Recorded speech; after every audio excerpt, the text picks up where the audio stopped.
Pagkatapos nating akyatin at pasukin ang Bantay Abot Cave, nandito ngayon tayo sa Barangay Lungog, Sitio Kakaldingan para pasyalan yung Narbacan Waterfalls. Mga batang taga Barangay Lungog ang aming naging guide dahil sila ang kadalasang pumupunta roon para maligo.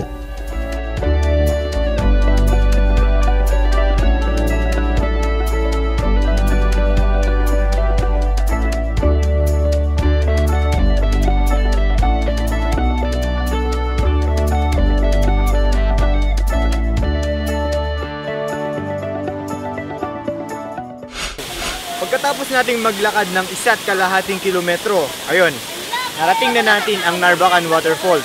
Sarap maligo. Mas magandang maligo pag yung pinagpapawisan ka pa kaysa yung magpahinga ka kasi mas lalo kang mapapasma pag ganun.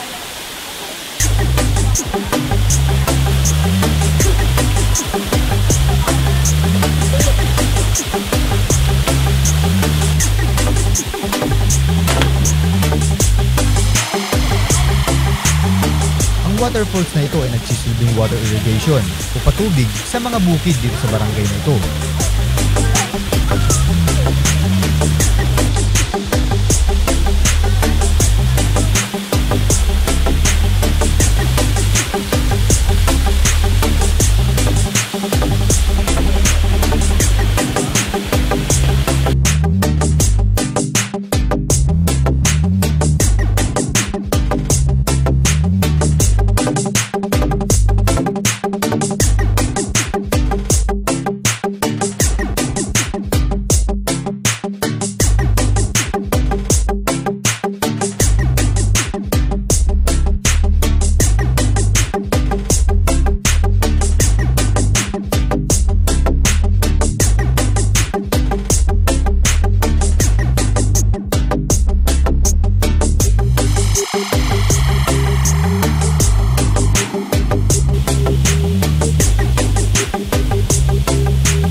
Maliban sa mga pinuntahan natin, may iba pang pinagmamalaking lugar ang bayan ng Narbacan. We have the Aranio Ridge, where one of the big battles during the Japanese and the American. Yung mayroon tayo yung part of Narbacan, yung Tangadan Ridge.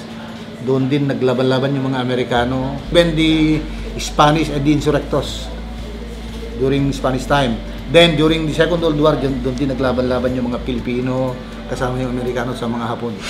Asensado, misteryoso, at maraming pinaniniwala ang kwento. Yan ang bayan ng Narbacan na pwedeng ipagmalaki dito sa probinsya ng Ilocos Sur. So, paano yan mga kaibigan? Hanggang sa susunod na episode ulit. Lagi pa rin tandaan na ginagawa namin to dahil trip lang.